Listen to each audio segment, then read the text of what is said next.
Pernahkah kita berpikir untuk memanfaatkan lingkungan sekecil apapun dalam menjalani hidup ini?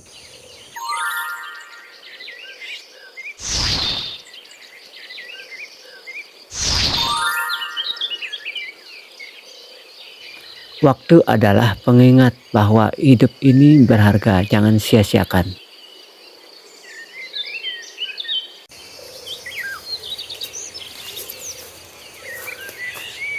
Teman-teman, pernahkah kita berpikir untuk memanfaatkan lingkungan sekecil apapun dalam menjalani hidup ini? Pernahkah kita pikirkan bahwa tempat itu berguna ataupun tidak berguna? Sesuatu hal, tempat yang mungkin kita perlukan di lingkungan kita, di dekat rumah kita mempunyai lahan sedikit. Nah, aku sebagai kuli bangunan, ya mungkin sore-sorenya aku pergi ke kebun. Aku punya kebun sedikit, tapi saya mendapatkan sebuah tumbuhan. Nah, tumbuhan mungkin bermanfaat untuk nutrisi vitamin C atau nutrisi yang mengandung vitamin C gitu. Contohnya bisa dijadikan minuman. Kalau sebagai pengembangan lahan banyak begitu, lahan banyak di luar sana. Mungkin aku memanfaatkan. Nah, teman-teman, ini aku mempunyai peliharaan namanya nanas. Nanas ini mudah kok dipeliharanya. Ini bisa berbuah setiap tahun berbanyak. Ini dibiarkan. Aku tidak seperti orang-orang pengusaha besar, tapi aku bukan membandingkan, tapi itu yang aku punya di tempat lahan yang sedikit gitu. Nah, ini kita hanya menanamnya, ditaruh aja ujungnya ini kan nantinya akan menguning. Ini mungkin kita memanfaatkan buahnya, kita ujungnya ini kita tanam sembarangan dimanapun, yang penting kita menyentuh tanah itu. Ini bahan-bahan, inilah tumbuhan yang aku tanam untuk kepentingan nantinya yang kita butuhkan, buah-buahan yang mungkin mengandung nutrisi atau kalori yang dapat membantu kerja tubuh kita. Nah, ini adalah buah nanas. Teman-teman lihat yang lebih dekat ya.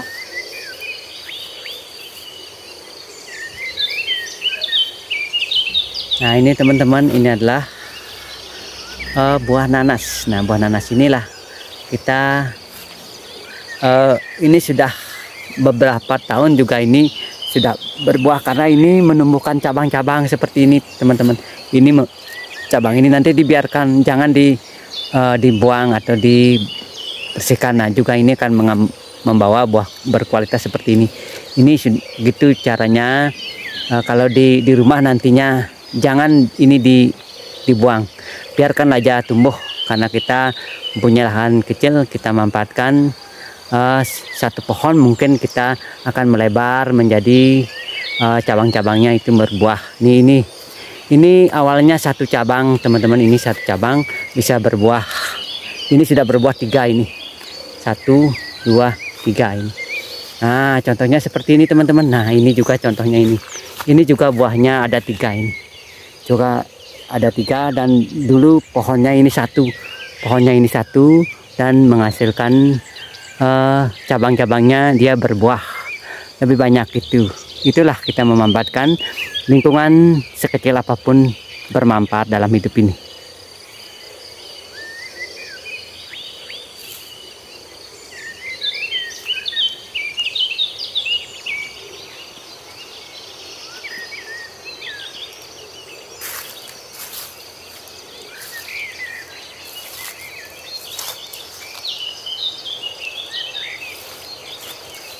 Nah, ini teman-teman, ada yang sudah agak berwarna kekuningan ini.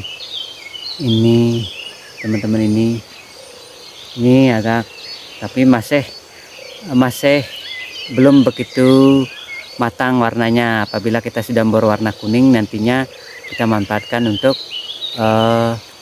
jus maupun untuk kita jadikan seperti minuman atau sebagai pelengkap makanan agar mengandung kalori yang cukup gitu dalam tubuh. Yuk, ini teman-teman, ini pohon nanas yang belum berbuah. Ini nantinya sekitar 6 bulanan dia pasti akan membawa buah. Ini berapa ya tumbuhan ini? Ini sekitar satu kelompok ini dasarnya satu, ini sekitar 5 cabang, ini sekitar 5 cabang. Ini nantinya ini kelimanya akan berbuah gitu. Itulah manfaat lingkungan kecil bisa berbuah. Ini tumbuhan kadang-kadang ini dulunya mungkin liar. Kalau tumbuhan liar warnanya bukan seperti ini. Ini nanas, namanya nanas yang tidak berduri. Ada yang nanas yang berduri itu namanya nanas liar. Ini tidak liar, ini sengaja memang ditanam mendapatkan hasil dari mendapatkan bibit dari luar ini. Ini dulunya, tapi walaupun satu, kita membeli dulu satu buah durian ini, kita manfaatkan ujungnya ini. Ujungnya ini kita manfaatkan, nantinya ini bisa ada di banyak kalau memang setiap buahnya ini ujungnya ini dimanfaatkan untuk kita tanam. Itulah bibit yang mungkin kita untuk dapat mengembangkan buah nanas gitu. Ini tentang buah nanas. Nah, ini aku tanam ini sepanjang jalan-jalan, mungkin di tempat-tempat pinggir-pinggir yang mungkin bermanfaat gitu. Aku akan menghitung buahnya ada berapa ya yang aku tanam ini. Buahnya kita 1, 2, 3, 4, 5, 6,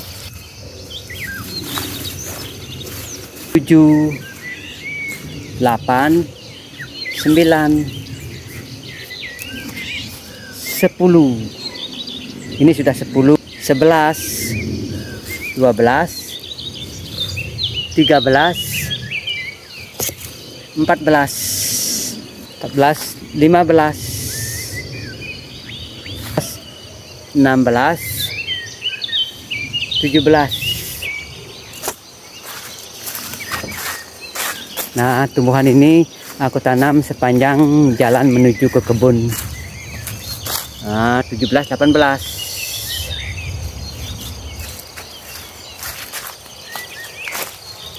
19,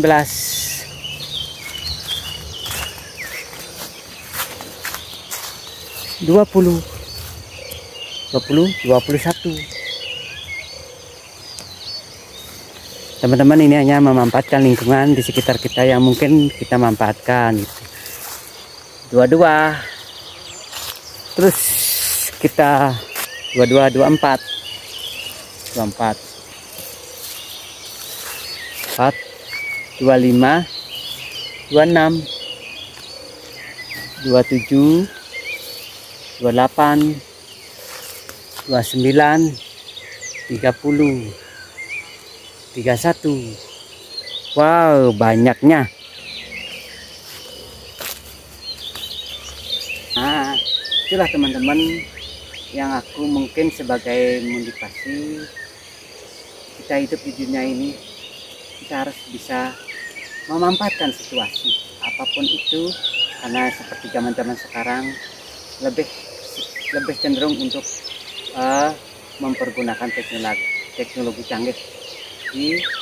Dengan teknologi canggih kita mungkin memanfaatkan makanan dari ikan yang sudah jadi, tapi kita sebagai orang-orang yang tinggal di pedesaan, kita berusaha untuk memanfaatkan lingkungan sebagai faktor untuk kita melengkapi dari bahan-bahan yang kita butuhkan di dalam menjalani sebuah kehidupan. Karena di dalam pedesaan ini mungkin tempatnya masih alami, walaupun kita masih sudah memanfaatkan zat-zat kimia untuk memelihara suatu tumbuh-tumbuhan.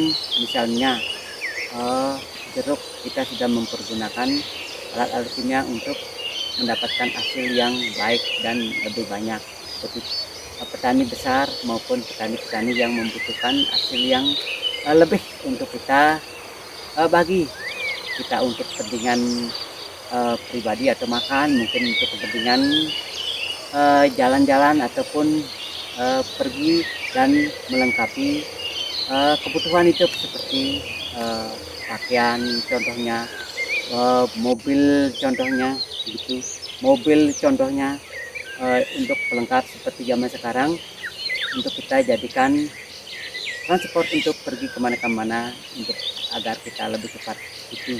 Nah, sebuah kehidupan ini kita harus bisa menjalani sesuai dengan tugas-tugas kita dan sebagai dengan hal-hal yang mungkin kita perkembangkan ke depan. Perkembangan ke depan mungkin akan lebih canggih, lebih mengutamakan teknologi canggih untuk kedepannya. Nah, sebagai kita jalani sesuai dengan lingkungan kita, sesuai dengan keadaan kita, karena hidup kita terus berjalan sesuai dengan waktu yang telah ditentukan oleh alam itu sendiri. Dan itulah mungkin video ini bermanfaat untuk kita sebagai motivasi dalam hidup agar kita senantiasa untuk menjalani hidup ini dan membenahi hidup-hidup sebagai menjalani sebuah karma di dunia ini. Karena sebuah karma itulah kita di dunia ini sebagai pengatur agar kita dapat mengetahui karma itu. Mungkin kita sudah dilimpahkan pada kita, mungkin karena sudah bawa kita di dunia ini, karena di dunia inilah kita dapat menjalani hukuman dan menjalani kehidupan untuk dapat berubah, sesuai dengan kemampuan kita. Apabila kita memang tidak mampu untuk dapat merubah diri kita sebagai karakter kita di dunia ini, mungkin itulah seperti karma yang mungkin kita bisa tolak, karena karma itu adalah memang harus kita jalani dalam hidup ini. Karena itu kita berusahalah untuk menjalani dan mensyukuri dalam keadaan apapun. Dan nah, teman-teman, mungkin itu kita seperti wayang dalam hidup ini. Kenapa bisa seperti itu? Kenapa kita seperti wayang? Nah, wayang itu tidak dapat mengetahui dalangnya, siapa si dalangnya dan di mana si dalangnya. Karena itu wayanglah dipermainkan oleh dalang itu sendiri, karena dalang itu sendiri yang akan memainkan peran kita sebagai wayang di dunia ini. Karena itu wayang itu tidak bisa berbuat apa-apa. Nah, kita sebagai seperti wayang tidak bisa berbuat apa-apa, hanya menerima kenyataan apa yang akan kita jalani dalam hidup ini dan apa yang kita kerjakan dalam hidup ini. Yang dalang ya lah yang mengatur perjalanannya, seperti cerita-cerita yang mungkin kita jalani seperti hidup sekarang ini, yang mungkin itu sudah diatur oleh dalang. Nah, siapakah dalang itu? Saya tidak tahu, dan mungkin teman-teman tahu siapakah dalang itu. Dan mungkin kita sebagai manusia mempunyai pikiran terbatas dan tidak bisa kita terka kapan kita akan berakhir meninggalkan dunia ini. Dan sampai jumpa, dan semoga video ini bermanfaat, dan salam sehat.